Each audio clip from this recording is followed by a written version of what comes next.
Hi everyone, and welcome to another bass singer first time reaction and analysis. Today, we're going to be checking out Way Down, originally by Elvis Presley, and this is a low bass singer cover by our man, Geoff Castellucci. Just to reiterate, the Bass Gang stuff ended about a month ago, and all of that is available on all streaming services now. Thank you all so much for the support, and for the last few weeks, I've been getting back into these artists that I was covering prior to the Bass Gang stuff, and I'm happy to be now getting back to Geoff on his solo work.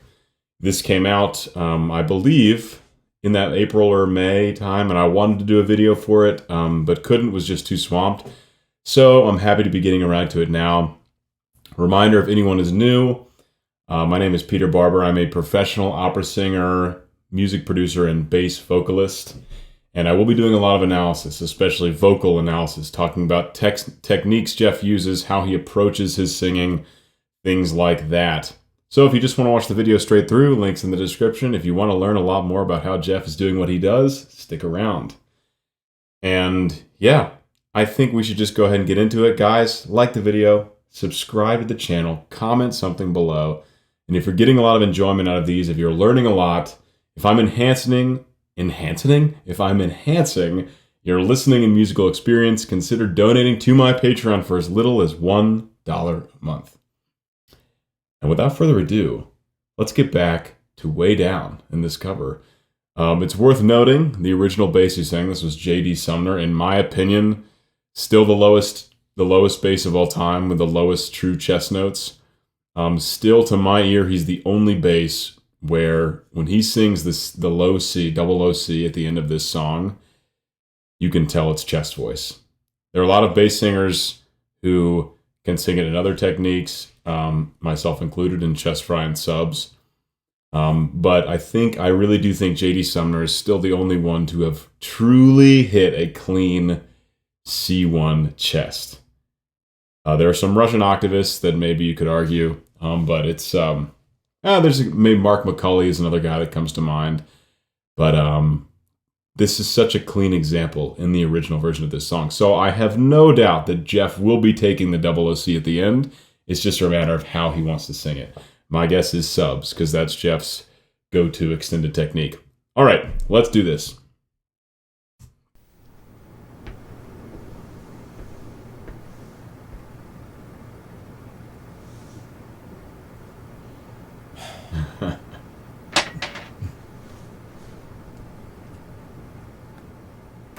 Oh, I like it.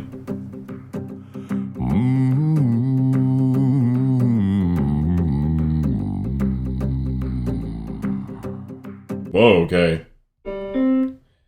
So, obviously in C, because that's the original.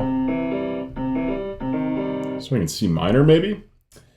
And Geoff, I think, already got down to a G1, and then C2, and then he kind of slid back down. Geoff loves starting songs on this vowel, and an is called an SOVT. That means semi-occluded vocal tract position, and this actually helps your vocal folds phonate better by tampering down the subglottal pressure. That's the pressure that builds up below the vocal folds when you're singing, when the vocal folds are oscillating. SOVTs are a great way to warm the voice up for some easy singing and get the voice moving without putting too much pressure or strain on it.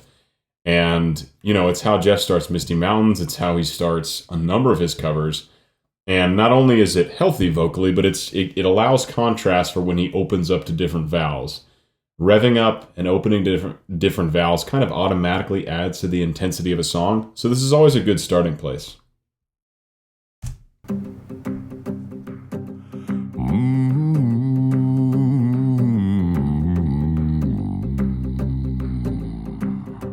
Probably low. Babe, you're getting closer. Probably a little bit lower than a G on that slide. But a G1, a clean G1 for sure chest, just before he slides off.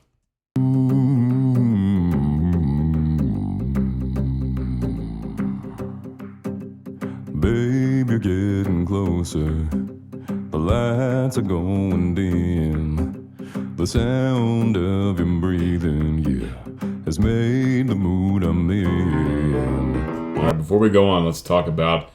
So Geoff always prioritizes, you see me going, I'm just thinking like legato line. Geoff prioritizes this very smooth delivery of text. He often under-enunciates, a lot of the consonants and pronunciation of the words is very laid back.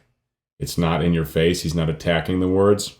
And he also keeps his nasal passage open more so than most singers. It adds a little bit of nasality, especially on certain vowels.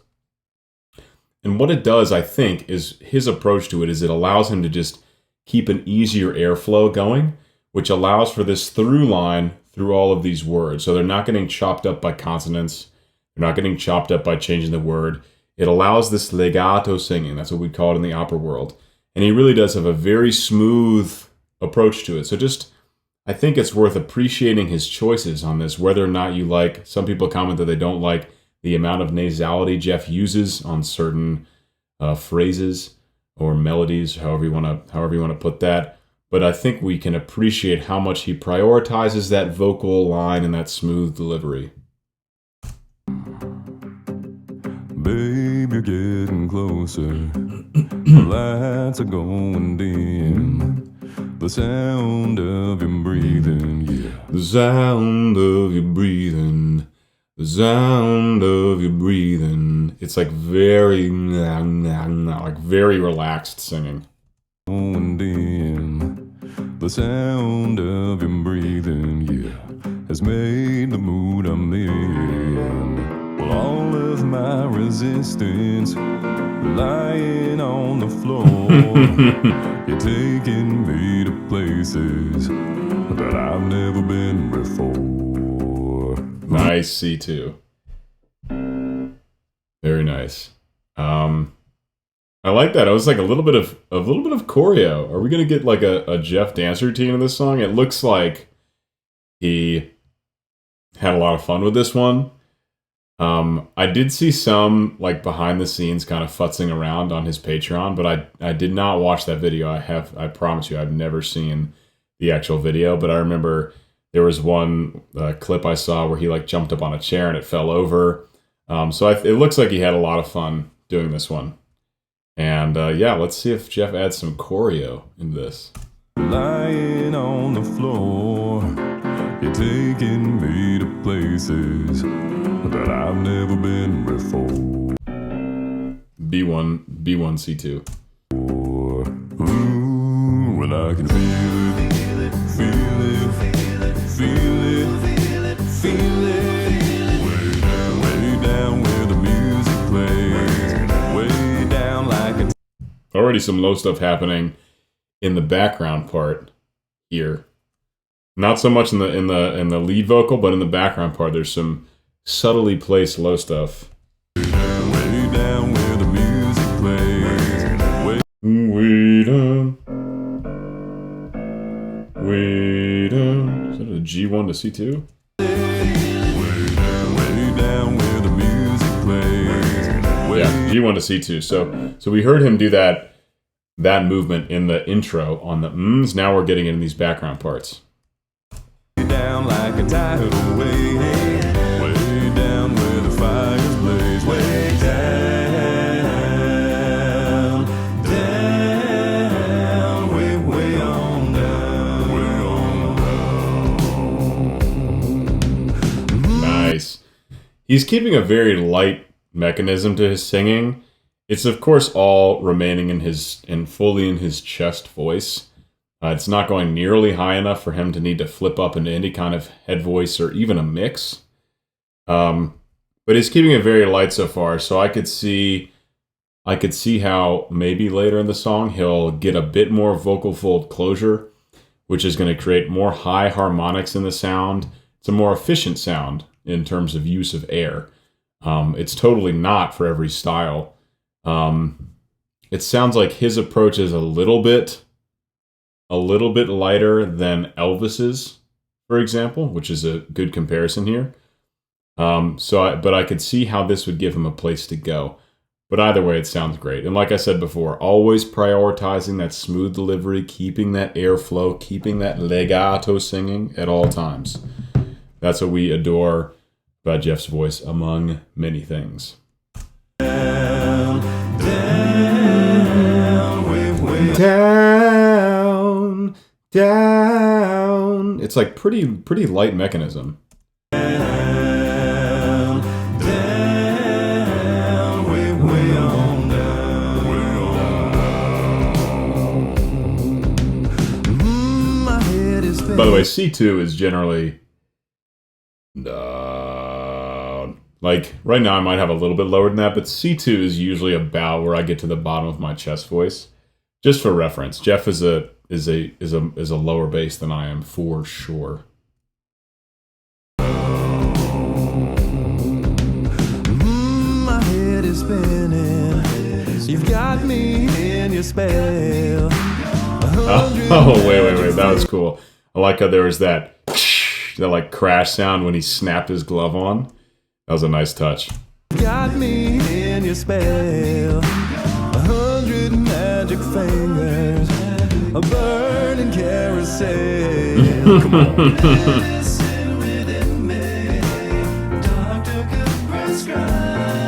So this is classic. Oh, subharmonic coming, or maybe low chest. Hard to tell. I only heard a split second. This is classic Geoff arrangement. In the middle section, he will often have a bit where there's a group of high harmony Geoffs all singing together where the lead vocals cut out. It's a great way to add contrast and add variety to this arrangement as opposed to him just singing the lead vocal the whole time. He has these background Geoffs, which we usually see a bunch of. I guess we saw a few guys starting to come in this theater a minute ago, holding various cleaning devices and cleaning equipment. But he almost always has this like little kind of quartet of high harmony Geoffs, and it's like the solo kind of takes a break for a bit. And we're seeing the same thing here in this second verse. Oh, and his name is spelled differently. That's funny. A burning carousel. Come on. High harmonies. Not really a lead vocal. No, I think that was a G1. Da, da, and then slid up. Love is doing something that I just can't describe.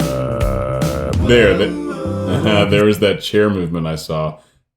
Okay, so he's G-O-P-H, Geoff. That's funny. And then the standard Geoff spelling of the Geoff on the right there. This is good. This is a fun video. What did I want to talk about? Love is doing something that I just can't describe. You know what? Even though we hear G1s and chess from Geoff in most of his covers nowadays, it doesn't take away how thick and awesome they are. And I will always say, like, a big, thick, low-note chest, in like a solo line. Geoff, my man, you have earned yourself your first pit viper of this cover, and I know there's at least one more coming.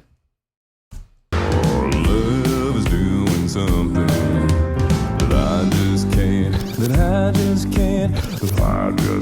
describe.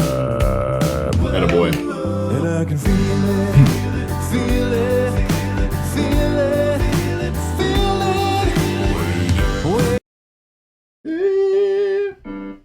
High G. There's 3 octaves he just showed off in about 15 seconds. Yes, studio. I know he records his low, thick chest notes in the morning, where it'll be much harder to sing high G. The point is, G1 in chest, G4 in chest. It's just really crazy to have 3 singable octaves in chest voice. And people are always like flexing range, basically. And I try to hammer this into the heads of these young singers coming up, is that range is irrelevant if you don't have quality and reliability. Now, reliability has changed a bit in the modern age because if you can reliably hit notes in a studio setting, that counts, because so much of this music is just virtual and likely won't be performed live. Maybe someday. And I'm not talking about Geoff, I'm talking about a lot of artists, like the Bass Gang, for example. Maybe somewhere way down the road, but for now, all our stuff is virtual. Even if we shoot music videos live at some day, we'll probably still just go virtually for a number of reasons. But like the stuff we do in the studio, most of us can do that most days. It's not like, oh, one day out of the month we have to record, you know, this bass line that goes down to a C1. It's like, no, you kind of need to have a C1 every day. Doesn't matter what technique, as long as it's reliable and it sounds pretty good. And so we know Geoff consistently has around G1 in the morning, and I would wager whenever he warms up, he can get up to a G4 in chest voice as well. So that's my point. So he has a reliable, consistent range in a studio setting of at least 3 octaves, which is very impressive. And I can feel it, feel it, feel it, feel it. So you can tell, feel it. It's not the greatest vowels to sing a high G in a bass voice. Really, you want to be like wide open mouth to get up to a high G and really get up into belt land. Feel it is not an easy vowel choice up there, and you can feel there's a little bit of there's a little bit of that to get up there. But I've heard him sing notes that high a bit easier on more open vowels. Feel it is a very difficult vowel choice for a high G. Feel it, feel it, feel it. Way down where the music plays, way down like a tidal wave. Yeah, very nice. So this second chorus, we are getting much better vocal fold closure. You know, the first one, it was like, way down, da, da, da, da, and now it's like, way down. There's more vocal fold closure. There's more efficiency in the sound. There's more power behind the sound. That's what happens when you get better vocal fold closure, which is great. And again, like I said earlier, this would have been nice to hear in the second chorus to present more contrast. And look, here we have it. Geoff, a brilliant arranger, has done exactly what I hoped.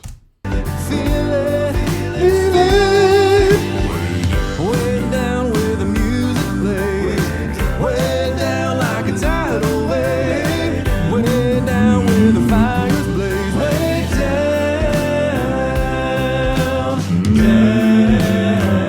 way on down, way on down, way down. Down to a G1 again in chest there, on that kind of character line, that comedy line.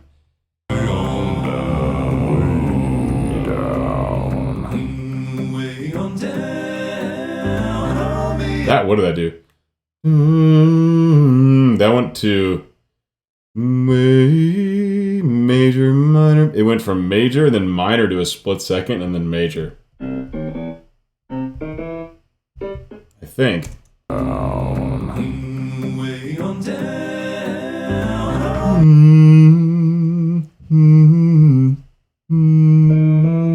So it went to the E flat. In the key of C major, normally we have an E natural. Interesting.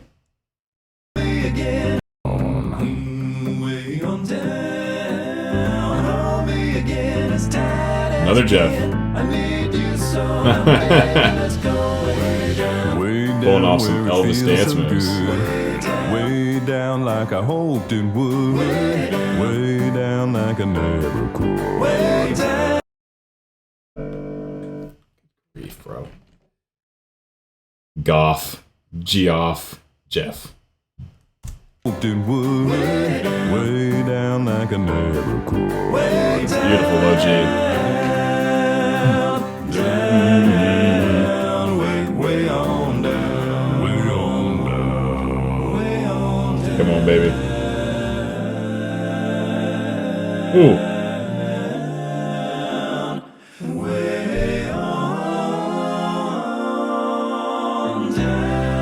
Wait, no. That was like some major barbershop action happening where you just keep postponing the final chord with very interesting harmonies. I love it. Wait a second.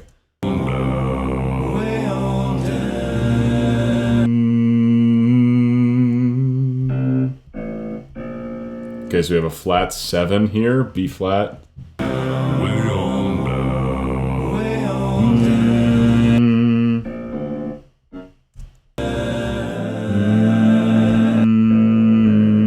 think they do a chromatic using probably some borrowed chords, maybe some secondary dominants. I won't analyze the whole passage here, but they found a way to keep a fully chromatic, or they skipped the B natural. C, B flat, A flat, G in that progression.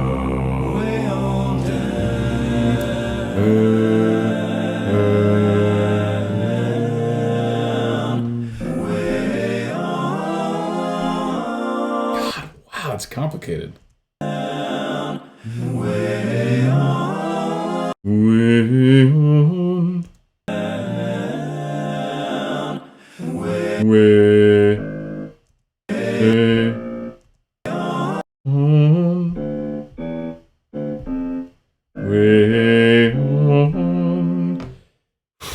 Man, that is complex.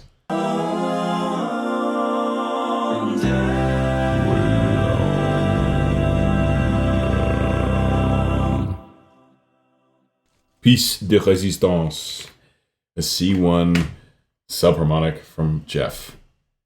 Obviously, pit fibers for that. Epic. Cool. And I'm trying to think. I just listened to the original to refresh my memory. I think he held it about the same length as J.D. Sumner, which was probably his intention there.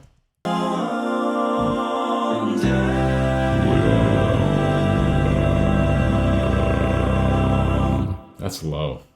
That is low, man. So, to be able to hit a C1 subharmonic, you have to have a comfy C1 chest, really. And I remember seeing, which Geoff has all the time. But I remember I was watching in this behind the scenes video where he was going to preview the song that I didn't watch. He was saying that C1s are pretty rare for him. He said D's, what did he say? E flats, D's, C sharps are pretty consistent, at least in the morning. But C1s and the B0 we heard in, what was it? The Halo theme. He said that's like really rare that he can access that low. So this is one example. He said I think it took him like 70 tries to hit this last C1 in subs. So this is one example where you wouldn't call a C1 part of Geoff's like usable, reliable range if it takes 70 tries and like a period of time to even get it in the studio. And this is his words. Consistent down to D or C sharp and loses that consistency going down to like C1 or the B0. Either way, that was a super high quality, super clear C1 in subs from Geoff at the end, and that cannot be overstated how cool that is.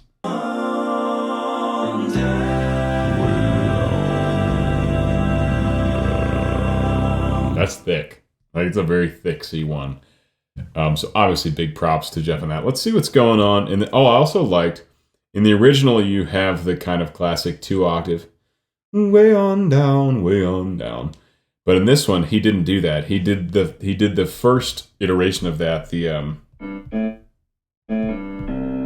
did that earlier in the song. Then for this last one, he just had a few background harmonies and then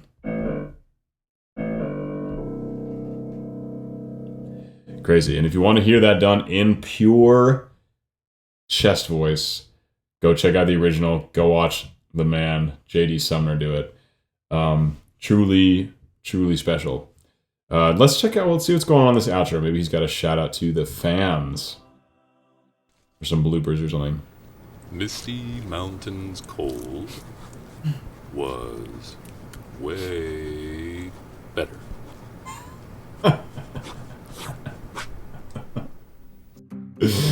That's funny. Here's Misty Mountains is, and I think I said this when I first watched it. It's my favorite version of the song. I love it. I love Peter and Thames. I love the Wellermans, or that Bobby range that I got to be a part of. Huge fan. Love the original. But Geoff's version of Misty is my favorite. Just putting that out there. All right, guys. This was Way Down, originally by Elvis Presley, featuring J.D. Sumner, who hits all the low notes in the song, and that's that double low C and chest at the end. This is a low bass singer cover by the one, the only, Geoff Castellucci. I'm happy to be back to reacting to Geoff and doing videos on him. He's a really special singer. He's found so much success doing these bass singer covers, non-acapella, very smart. To include instrumentation, it just broadens the audience, broadens the horizon, broadens the possibilities. He's got the pure acapella with voice play. I think it's a brilliant move for him to branch away from that for his solo stuff, which is going so well, and he deserves every bit of it.